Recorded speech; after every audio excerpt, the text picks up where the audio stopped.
kira-kira kita bakal ngapain hari ini? Oke, hai teman-teman semuanya, kenalkan dulu nama aku Hindia.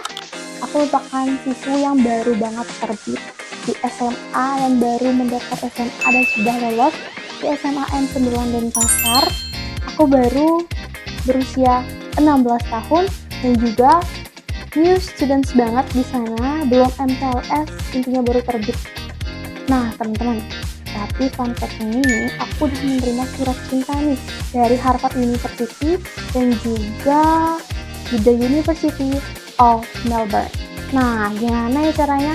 Dan gimana ya ceritanya kok bisa aku dapet itu semua? Oke, jadi di sesi sharing kali ini aku bakal cerita semua ke kalian gimana cara aku bisa dapetin surat cinta dari university yang pasti kalian pengen juga kan. Apalagi aku baru kelas 10 loh teman-teman. Aku juga sering kok ditolak oleh university di negara lain juga. Contohnya aku ditolak di university di Kanada. Tapi aku akan nyebut university-nya. Teman-teman boleh nebak-nebak, tapi aku akan nyebut. Intinya aku ditolak di sana 2 kali, tapi aku diterima surat cintanya di Harvard University dan juga Melbourne. Itu sungguh-sungguh buat aku gak percaya sampai aku ngulang buka emailnya aku untuk memastikan ini bener atau enggak sih gitu. Jadi sekarang aku bakal sharing session ke kalian gimana sih caranya,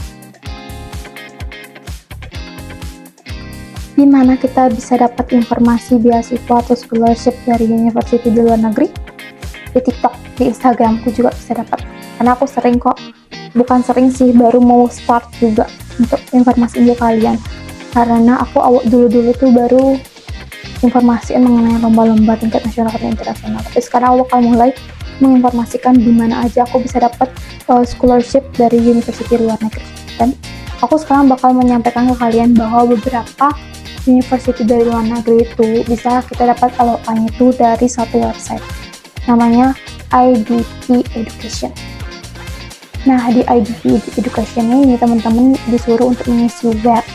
Itu mengenai diri teman-teman sendiri, kapan lulus SMA, mau ngambil jurusan apa, habis itu teman-teman disuruh ngisi mau S1 atau S2, dan disclaimer aku ngambilnya S2 di luar negeri. Aku mau ngambil juga S1 beberapa, untuk antisipasi aja takutnya SNMPTN aku nggak masuk, dan aku pengen S1 di Indonesia dulu, karena aku belum kuat untuk meninggalkan my mom, karena aku anak mom banget, nggak bercanda. Dan setelah itu, aku milih S2 di luar negeri dikarenakan aku takut culture shock di sana kalau S1 langsung. Aku bener-bener belum terlalu sepinter itu bahasa Inggris, belum. Aku masih perlu belajar juga sama kayak kalian. Lalu kita bisa kok belajar bersama. Ya kok. Nah, teman-teman, sejauh ini aku memanfaatkan website IDP Education emang. Karena itu bagus, LOA-nya cepat. Kenapa bisa cepat? Karena kita langsung diarahkan ke mentor yang mengurus berkas-berkas kita. Dan nanti kalian bakal diarahin ke orang yang terdekat dari kalian. Contohnya, kalian IDP Education di Jakarta, itu bakal di Jakarta aja gitu loh pusatnya dipilihin. Kalau di Indonesia di Bali itu, kok Indonesia Bali sih? Di Provinsi Bali maksudnya. Kalau di Bali itu di Denpasar tempatnya. Sorry, agak nge-lag dikit nih otak teman-teman. Jadi aku saranin kalau kalian mau dapat LOA itu mudah kok, sekarang gampang. Caranya itu adalah memanfaatkan website IDP Education. Karena aku memanfaatkan itu sih, dan juga itu lumayan sih cepat, sekitaran berapa bulan gitu. Tapi kan emang harus siap-siap dari sekarang ya. Apalagi ini mau ke negara orang. Dan kalian perlu tahu ya teman-teman, hidup di luar negeri itu bukan cuma mental kita harus kreatif, dan uang pun harus ada. Walaupun kita bakal dikasih uang tahunan gitu loh sama university kita, never know ya teman-teman bakal gimana nanti ke depannya. Dan kalian tuh harus irit-irit banget di sana. Jangan baru kan kuliah di luar negeri kalian menyepelekan beasiswanya itu. Karena pertama kali dapat beasiswa itu bukan adalah garis kalian selesai untuk berjuang. Disitulah garis awal kalian untuk berjuang lagi. Karena kalau kalian tidak mempertahankan beasiswa itu bakal dicabut dong. IPK kalian tuh harus, kalau aku baca sih ya, IPK itu dan juga sharing orang-orang itu harus di angka lebih dari angka 3. Dan itu pun kalian harus berusaha keras, karena cara mereka belajar di luar sana sama di sini tuh beda jauh teman-teman. Jadi usahakan jangan sampai culture shock di luar negeri.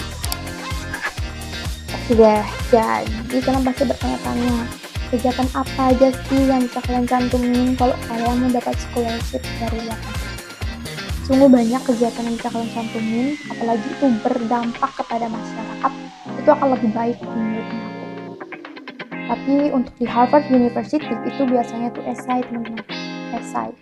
Pasti esainya itu yang fokus pada satu subjek aja. Kita bahas satu subjek banget. Misal nih, aku suka berenang aja yang dibahas, tapi aku pun sering kali kalau misalnya suka sama bidang A itu aku sebutin juga. Sebenarnya aku punya kok kemampuan lain lagi, tapi tetap aja aku fokusnya ke bidang A gitu. Karena kebanyakan universitas itu mau fokus pada satu subjek aja, teman-teman. Tapi ada beberapa universitas juga nggak harus menyantumkan esai. Habis itu CV itu nggak harus. Ada beberapa universitas juga. Nah, itu aku bahas di part 2 aja, teman-teman, agar tidak terlalu panjang juga video ini dan kalian tidak terlalu bosan untuk mendengarkan aku ceramah. Nah, kegiatan yang bisa kalian cantumin, aku bakal cerita, sharing bagaimana pengalamannya aku untuk berkegiatan agar bisa menembus surat cinta ini. Oke, untuk mendapatkan LOI itu, teman-teman nggak ribet sebenarnya. Karena LOI itu kan bisa ditemui di IDP, nah, seperti yang aku jelaskan di video sebelumnya itu. Nah, kalau untuk kegiatan, mau dapat beasiswanya secara langsung dari website universitinya, teman-teman memang harus memiliki kegiatan yang pasti nih.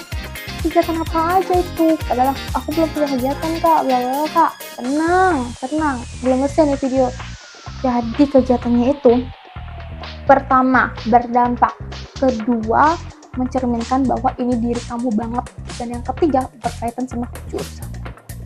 Kenapa? Karena aku pun nggak tahu kenapa harus berkaitan sama jurusan. Pastinya untuk memastikan bahwa kamu tuh memang siap di jurusan itu. Oke, aku akan cerita ya apa aja pengalaman yang sudah aku dapatkan di masa-masa sekolahnya aku. Aku merupakan siswi yang aktif sekali dari aku SD kelas 6.